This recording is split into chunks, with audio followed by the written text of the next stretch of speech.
اعوذ باللہ من الشیطان الرجیم بسم اللہ الرحمن الرحیم عن رسول اللہ صلی اللہ علیہ وآلہ وسلم ان الحسین مصباح الہدی و سفینۃ النجاح، بے شک حسین چراغ ہدایت اور کشتی نجات ہے۔ آج کی ہماری اس ویڈیو کا موضوع ہے آخر وہ کیا وجہ تھی جس کی وجہ سے امام عالی مقام علیہ الصلوۃ والسلام کے خطبات کا ان کوفیوں پر کوئی اثر نہیں ہوا۔ اس موضوع پر آنے سے پہلے کچھ اہم باتیں آپ کی خدمت میں پیش کرنا چاہوں گا۔ جب ہم معاشرے میں جاتے ہیں تو کچھ لوگ یہ کہتے ہوئے نظر آتے ہیں کہ ہم دعائیں مانگتے ہیں لیکن اللہ ہماری دعاؤں کو قبول نہیں کرتا، گھر میں برکتیں نہیں ہوتی، لڑائی اور جھگڑے روز کے معمول بن چکے ہیں، قساوت قلبی کی وجہ سے یعنی دل بہت سخت ہو چکا ہے۔ اگر کوئی کسی پر ظلم کر رہا ہے تو آرام سے ویڈیوز لوگ بنا رہے ہوتے ہیں، اس مظلوم کی مدد کرنے کی بجائے ویڈیوز بنا کر لائیو شیئر کر رہے ہوتے ہیں۔ ہر قسم کے مسائل کے شکار لوگ نظر آتے ہیں، کہتے ہیں کہ بچوں پر بڑے پیسے خرچ کیے تھے لیکن بچے پڑھتے نہیں ہیں، اتنی قربانیوں کے باوجود بیٹیاں ماں باپ کی بات سننے کے لیے تیار نہیں ہے، بیٹے والدین کی اطاعت کرنے کے لیے تیار نظر نہیں آتے۔ تو آخر کیا وجہ ہے جس کی وجہ سے یہ سارے مسائل پیش آتے ہیں؟ یہ دنیا علت اور معلول کی دنیا ہے، کاز اینڈ ایفیکٹ کی دنیا ہے۔ یہ جو باتیں آپ کے خدمت میں پیش کر رہا ہوں ان کا تعلق کسی مذہب کے ساتھ نہیں ہے، کسی مکتب کے ساتھ نہیں ہے، ان باتوں کا تعلق دنیا میں بسنے والے تمام انسانوں کے ساتھ ہے۔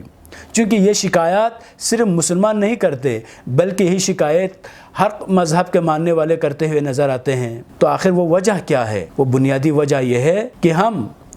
بچوں کو کھلانے کے لیے، پلانے کے لیے، اسکول بھیجنے کے لیے ہر قسم کے زحمتیں اٹھاتے ہیں، مشکلات اٹھاتے ہیں، لیکن ایک چیز کا ہم خیال نہیں رکھتے۔ وہ کیا چیز ہے؟ حرام اور حلال کی تمیز نہیں رکھتے۔ جہاں سے پیسے ملے بس لگائیں کہ جب حرام پیسہ بچوں کو ہم کھلائیں گے، جب حرام پیسے سے ہم اپنے گھر کو آباد کرنا شروع کریں گے، جب حرام پیسے سے ہم اپنی زندگی گزارنا شروع کریں گے تو اس کے نتیجے میں یہ ہوگا کہ برکتیں ختم ہو جائیں گی، دعائیں مستجاب نہیں ہوتی۔ مختلف قسم کی روایتیں موجود ہیں، مختلف قسم کے واقعات موجود ہیں کہ جب لوگوں نے کہا یا نبی اللہ ہم دعائیں کرتے ہیں لیکن ہماری دعا مستجاب نہیں ہوتی، تو اس وقت حضرت عیسیٰ علیہ السلام پر وحی ہوتی ہے اور حضرت عیسیٰ علیہ السلام نے لوگوں سے یہ فرمایا کہ اے لوگو، جب تک تم حرام مال کھاتے رہو گے تب تک تمہاری کوئی دعا قبول نہیں ہوگی۔ حرام مال کیسے لوگ کھاتے ہیں؟ رشوت کھانا حرام ہے، سود کھانا حرام ہے، دوسروں کے حقوق پر ڈاکہ ڈالنا حرام ہے، اور اسی طرح سے اگر کوئی شخص، کوئی ٹیچر ہے، کوئی پروفیسر ہے یا جس فیلڈ سے بھی اس کا تعلق ہو، اگر وہ صحیح سے تیاری کر کے اپنی ذمہ داری کو ادا اگر نہیں کرتے تو یہ جو تنخواہیں ہیں شرعی اعتبار سے یہ بھی جائز نہیں۔ بہت سارے لوگوں کو ہم دیکھتے ہیں کہ بڑی بڑی پوسٹوں پر وہ فائز ہے اور بچوں کو بڑے بڑے سکولوں میں بھیجتے ہیں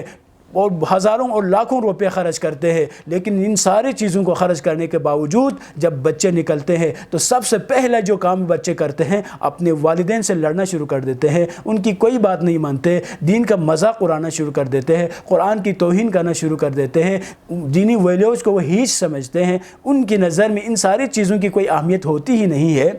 ان کی اہمیت نہ ہونے کی بنیادی وجہ وہ حرام کھانا ہے جس کو ہم نے اپنے بچوں کو کھلایا ہوا ہے۔ کہا جاتا ہے کہ مہدی عباسی نے اپنے زمانے کے ایک بہت بڑے ایک مجتہد تھے، بہت بڑے ایک عالم الدین تھے، شریک جن کا نام بولا جاتا ہے، ان سے کہا کہ یہ 3 کاموں میں سے ایک کام آپ کو کرنا ہوگا۔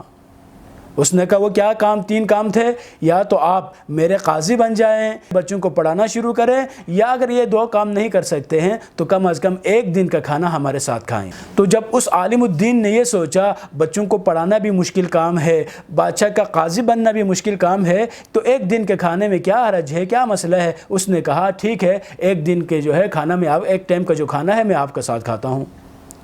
جب بادشاہ کو یہ اطلاع ملی، بادشاہ نے جب سنا کہ یہ کھانے پر راضی ہو رہا ہے، تو اس نے اپنے خاص جو لنگری تھا، خاص جو کوک تھا، اس سے کہا اسپیشل قسم کے لذیذ ترین جو ہے کھانے پکائیں، اور جب یہ کھانے پک کر اس کے سامنے آ جاتے ہیں تو یہ کھانا تناول کرنا شروع کر دیتا ہے، اور جب یہ کھانا کھا چکا تو اس کے بعد اس نے باقی جو 2 کام تھے اس کو بھی بخوشی خوشی اس نے قبول کر دیا۔ اب دیکھیں ایک ٹائم کے کھانا کھانے کا یہ اثر ہو سکتا ہے، تو ہم اپنی پوری زندگی میں خمس ادا نہیں کرتے، زکوٰۃ پے نہیں کرتے، اور لوگوں کے حقوق ادا نہیں کرتے، رشتہ داروں کے جو حقوق ہے ان کو پے نہیں کرتے، صحیح سے ڈیوٹی انجام نہیں دیتے، اور یہ سارے چیزیں جمع کر کے حرام چیزوں سے گھروں کو پر کر دیتے ہیں، بچوں کو کھلاتے ہیں، اور یہ توقع رکھتے ہیں کہ جب ہم دعا کریں تو فوراً اللہ تعالی ہماری دعاؤں کو قبول کرے۔ جب تک حرام کھانا پیٹ میں موجود ہوگا تب تک کوئی دعا قبول نہیں ہو سکتی۔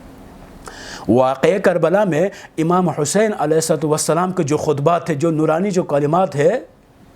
وہ فرزند رسول ہے۔ وہ کون سے رسول؟ وہ رسول وما ينطق عن الهوى ان هو الا وحی یوحی، جو وحی الہی کے بغیر گفتگو نہیں فرماتے، اس رسول کے نواسے ہے۔ اس کے باوجود بھی اتنے عظیم خطبات آپ فرمانا شروع کر دیتے ہیں، مختلف جگہوں پر خطبات دینا شروع کر دیتے ہیں، ان خطبات کے باوجود ان لوگوں پر کوئی اثر نہیں پڑا۔ تو آخر وہ بنیادی وجہ کیا تھی جس کی وجہ سے مولا کے خطبات کا ان پر کوئی اثر نہیں ہوا؟ تو خود مولا فرماتے ہیں فقط ملئت بطونکم بالحرام، یہ جملہ ہے جس کے لیے آج ہم نے یہ ویڈیو بنائی ہے۔ مولا فرماتے ہیں ان خطبات کو تم پر کوئی اثر نہیں پڑ رہا، اس کی بنیادی وجہ یہ ہے کہ تمہارے پیٹ حرام کھانوں سے پر ہے، یعنی جو چیزیں وہ کھا رہے تھے وہ حرام چیزیں کھا رہے تھے۔ جب حرام چیزیں کھائیں گے تو اس حرام چیزوں کا یہ اثر ہے، اس کو ہم کہہ دیں اثر تکوینی یہ ہے۔ حرام کھانے کا اثر تکوینی یہ ہے کہ کسی بھی شخص کی نصیحت کا کوئی اثر نہیں پڑتا، اور یہاں مولا حسین علیہ السلام ہے، اور آپ کے نورانی کلمات سے بھی ان پر کوئی فرق نہیں پڑ رہا، اور خود مولا فرماتے ہیں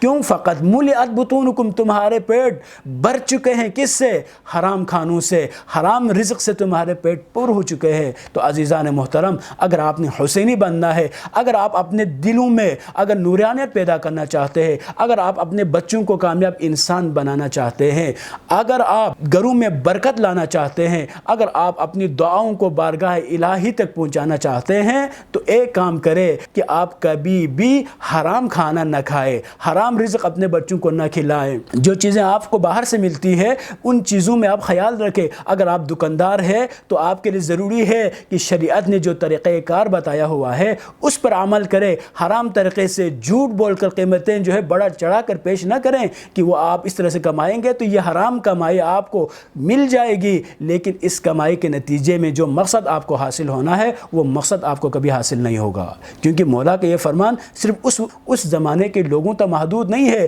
بلکہ قیامت تک آنے والے تمام انسانوں کے لیے ہے۔ اب آخر میں یہی میسیج دینا چاہوں گا کہ اگر آپ طالب علم ہے، امتحان میں کامیابی حاصل کرنا چاہتے ہیں، نور علم سے اپنے دلوں کو منور اگر آپ کرنا چاہتے ہیں، اگر آپ ٹیچر ہے، اپنی قوم کا جو مستقبل ہے اس کو اگر آپ روشن کرنا چاہتے ہیں، اگر آپ والدین ہیں، عزت کی زندگی گزارنا چاہتے ہیں، اگر آپ اطاعت گزار بچوں کو چاہتے ہیں، اپنی اولاد کی تربیت کرنا چاہتے ہیں، تو ایک اہم چیز جو آپ کی نظر میں ہونا ضروری ہے وہ یہ ہے کہ کبھی نہ خود حرام کھائیں نہ اپنے بچوں کو حرام کھلائیں۔ اس لیے اگر آپ حرام کھلاتے رہیں گے تو آپ کا بچہ بھی قاتلین حسین میں شمار ہو سکتا ہے۔ اگر ہم خود حرام کھاتے رہیں تو ہم بھی انہی لوگوں کے ساتھ شامل ہو جائیں گے کہ جنہوں نے مولا حسین علیہ السلام سے جنگ کی ہے۔ والسلام علیکم ورحمۃ اللہ وبرکاتہ۔